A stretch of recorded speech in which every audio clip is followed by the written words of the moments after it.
Ahmedabad municipal corporation અને સિવિલનું tender અપાવવાનું કહી ષડયંત્ર રચ્યું।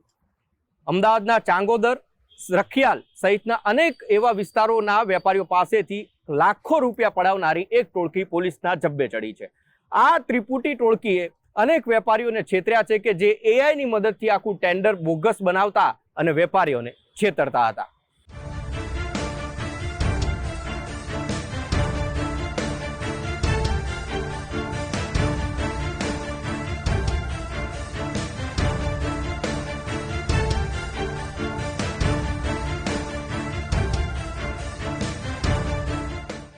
એશિયાની સૌથી મોટી સરકારી સિવિલ હોસ્પિટલમાં ગ્રીન પ્લાસ્ટિકની બેગ સહિતની અન્ય ચીજ વસ્તુઓનો કોન્ટ્રાક્ટ અપાવવાના નામે લાખો રૂપિયાની છેતરપિંડી આચરી।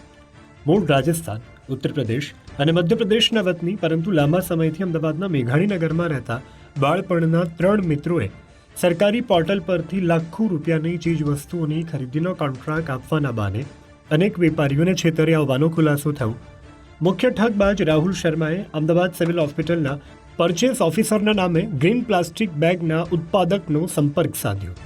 આ શાતિર ઠગે જીમ પોર્ટલથી સરકારી ઓર્ડર આપવાની લાલચ આપી અને ભોગ બનનાર પાસેથી વિવિધ સર્ટિફિકેટ નીકાળવા અને EMD ડિપોઝિટના બાને ટુકડે કરી 9,60,000 રૂપિયા પડાવી લીધા। આ ઠગબાજે ભોગ બનનાર વ્યક્તિને આર્ટિફિશિયલ ઇન્ટેલિજન્સ થકી બોગસ આઈ કાર્ડ અને નકલી દસ્તાવેજોના ઓર્ડરના બિલ બનાવી આપ્યા હતા।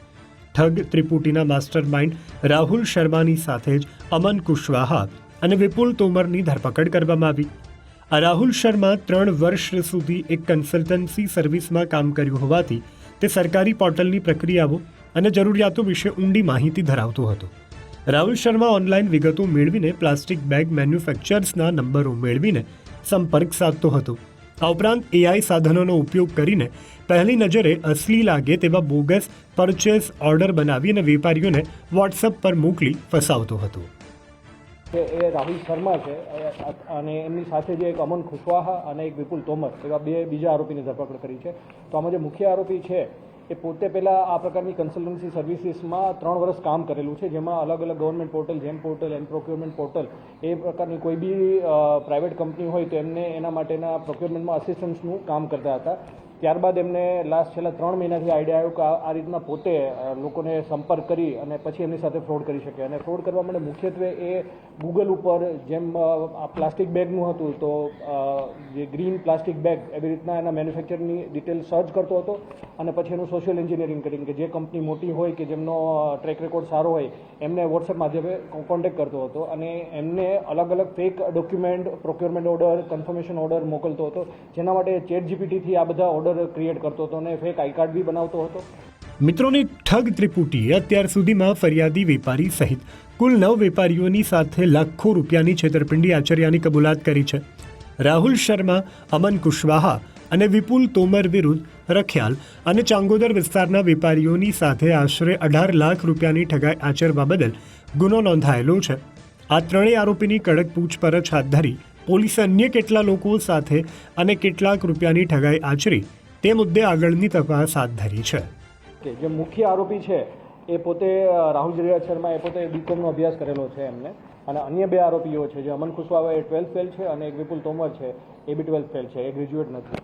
અને જે મેં પહેલાં કહ્યું કે રાહુલ શર્મા છે એમને પહેલાં આવી રીતના જે કંપની જે કન્સલ્ટન્સી સર્વિસમાં કામ કરેલું હતું એટલે એમને એકદમ બધી જે ગવર્મેન્ટ પોર્ટલમાં શું પ્રોસિજર હોય છે, કયા સર્ટિફિકેટની જરૂરિયાત હોય છે એ બાબતે એમને વિગતે અનુભવ હતો, તો એનો ઉપયોગ કરીને ફ્રોડ કરતો હતો।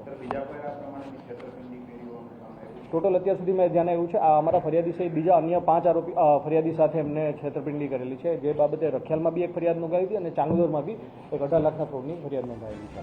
અમદાવાદ સાયબર ક્રાઇમ બ્રાન્ચની પૂછપરછમાં ખુલાસો થયો કે ઠગબાજ ટોળકી વેપારીઓની પાસેથી ઝેડ સર્ટિફિકેટ, CPCP સર્ટિફિકેટ અને OEM સર્ટિફિકેટ કઢાવી આપવાના નામે 15,000થી લઈને 40,000 સુધીની રકમ વસૂલતો હતો।